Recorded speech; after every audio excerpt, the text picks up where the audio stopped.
வணக்கம், நான் Rajarajan RJ. Upskilling and reskilling அப்படிங்கிற இந்த ரெண்டு வார்த்தை இன்னைக்கு உலகத்தில் ரொம்ப ரொம்ப ரொம்ப முக்கியமான ஒரு வார்த்தைகளாக ஆகிவிட்டன. அப்ஸ்கில்லிங் அண்ட் ரீஸ்கில்லிங் அப்படின்னா என்ன அப்படிங்கிறத முதல்ல பார்ப்போம். ஏஐ வேர்ல்டில் நம்ம அப்கிரேட் பண்ணிக்கிறதா இருக்கட்டும், தெரியாத விஷயங்களை கற்றுக்கிறதா இருக்கட்டும், ரொம்ப ரொம்ப முக்கியமாக இருக்க போகுது.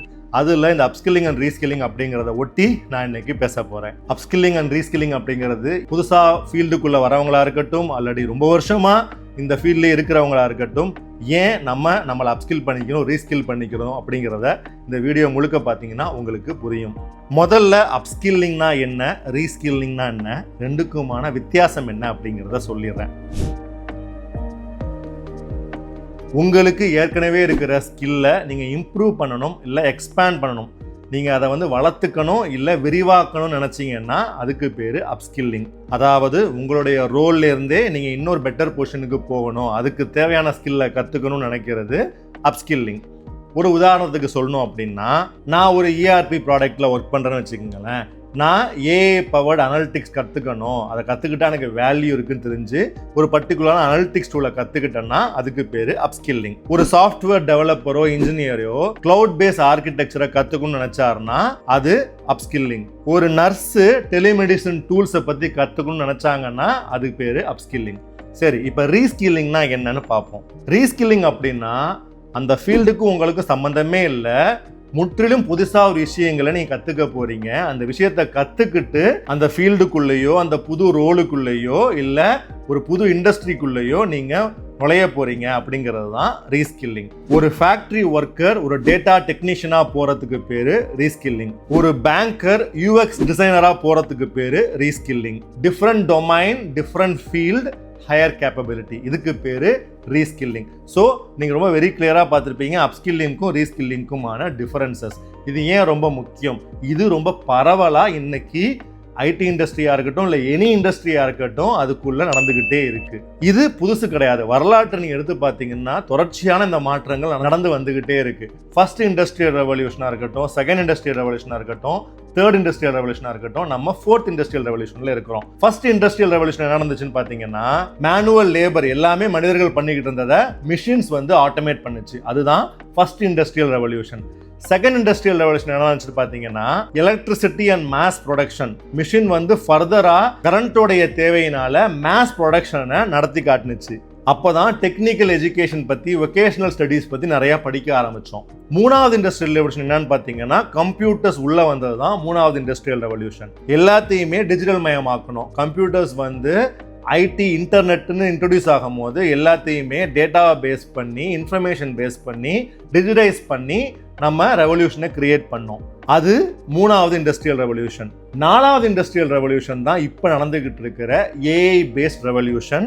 அதைத்தான் நம்ம இப்போ எப்படி ஃபேஸ் பண்ணுறதுங்கிறத பார்த்துக்கிட்டு இருக்கிறோம். இந்த 4 இண்டஸ்ட்ரியல் ரெவல்யூஷன்லேயும் நம்ம கற்றுக்க வேண்டிய விஷயம் என்னன்னு பார்த்தீங்கன்னா, மாற்றம் என்பது மாறாதது, மாறிக்கிட்டே இருக்கும். ஸ்கில்ஸுங்கிறது எவால்வ் ஆகிட்டே இருக்கும், ஜாப்ஸுங்கிறது மாறிக்கிட்டே இருக்கும். அதுக்கு ஏற்ற மாதிரி நம்ம எப்படி அடாப்ட் பண்ணிக்க போகிறோம் அப்படிங்கிற அந்த விஷயம்தான் நமக்கு ரொம்ப முக்கியமானதாக இருக்க போகுது.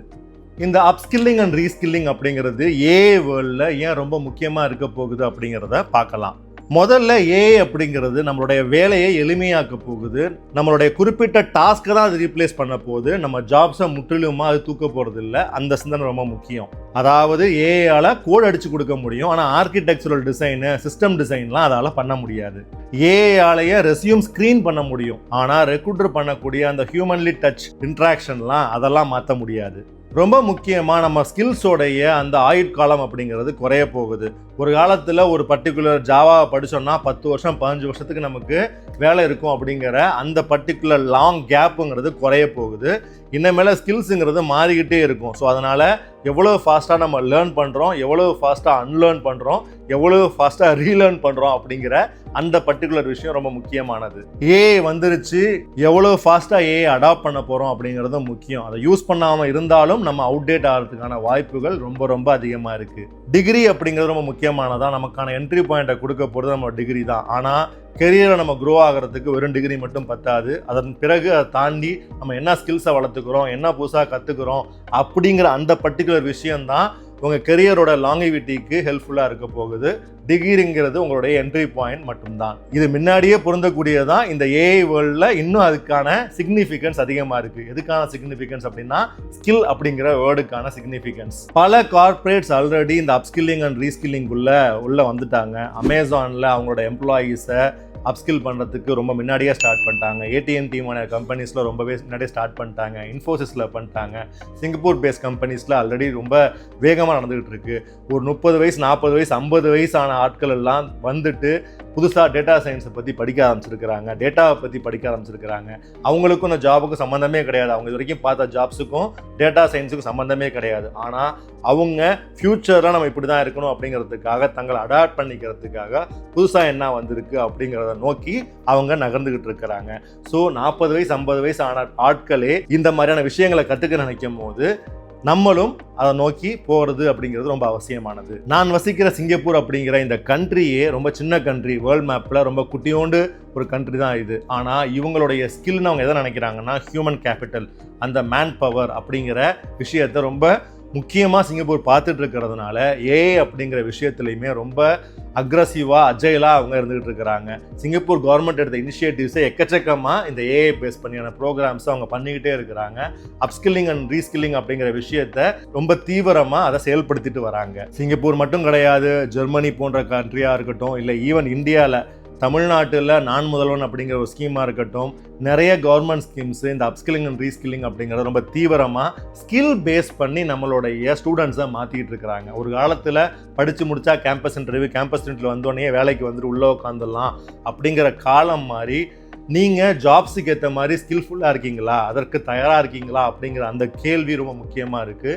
உலகம் முழுக்க பல்வேறு கவர்மெண்ட்ஸே இந்த ஏஐயை பார்த்து அதுக்கு ஏற்ற மாதிரி அவங்களுடைய மேன் பவரை, ஹியூமன் கேபிட்டலை ரெடி பண்ணிட்டு இருக்காங்க அப்படிங்கிறதையும் நீங்கள் பார்க்கணும். ரொம்ப முக்கியமான ஒரு சில டிஃபரன்ஸை நான் சொல்கிறேன். ஓல்டு எக்கானமியில் அது உங்களோட டிகிரி பேஸ் பண்ணி இருந்துச்சு. நியூ எக்கானமி அப்படிங்கிறது உங்களுடைய ஸ்கில் பேஸ் பண்ணி இருக்க போகுது. ஸோ உங்களோட ஸ்கில்லை நீங்கள் எப்படி டெமான்ஸ்ட்ரேட் பண்ணுறீங்க அப்படிங்கிறது இன்னமேல ரொம்ப முக்கியமானது. ஓல்டு எக்கானமியில் ஸ்டாட்டிக் கேரியர், நீங்கள் ஒரு ஜாபுக்குள்ளே போனீங்க அப்படின்னா 20 வருஷம் 30 வருஷம் அப்படியே நீங்கள் ஒரு கிராஜுவல் க்ரோத்தில் போயிட்டே இருக்கலாம். இன்னமேல அது ரொம்ப டைனமிக்காக மாறப்போகுது, போர்ட்ஃபோலியோ பேஸ் பண்ணி மாறப்போகுது. உங்களோட ஸ்கில்ஸை நீங்கள் எப்படி டெமான்ஸ்ட்ரேட் பண்ணுறீங்கிறத பேஸ் பண்ணி உங்களோட கெரியர் ப்ரோக்ரஷன் இருந்துகிட்டே இருக்கும். ஓல்டு எக்கானமியில் ஒரு ஸ்கில்லை நீங்கள் கற்றுக்கிட்டீங்கன்னா 10 வருஷம் அதுக்கு வேலிடிட்டி இருக்குது அப்படின்னா, நியூ எக்கானமியில் மிஞ்சி போனால் 2 to 3 years தான் அந்த ஸ்கில்லுக்கான வேலிடிட்டி இருக்க போகுது. ஓல்டு எக்கானமியில் டாஸ்க் பேஸ்ட் ரோல்ஸ், அதாவது இந்த பர்டிகுலர் டாஸ்க்கை நீ முடிச்சு கொடுத்தீ அப்படின்னா உனக்கான வேலை அதுதான், இந்த டாஸ்க்கை மட்டும் நீ செய்ய அப்படிங்கிறது ஓல்டு எக்கானமி.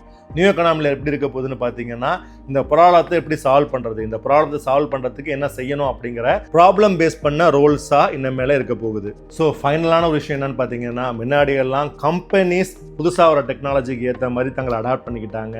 ஆனால் இனிமேல people must adapt faster than technology. People ரொம்ப ஃபாஸ்ட்டாக இந்த டெக்னாலஜிக்கு அடாப்ட் ஆக வேண்டிய கட்டாயத்தில் நம்ம இருக்கிறோம். இன்னைக்கு நமக்கு மிகப்பெரிய ரிஸ்காக இருக்கிறது ஏஐ கிடையாது. The biggest risk is not learning fast enough. இன்னொரு வீடியோவில் பார்க்கலாம். நன்றி.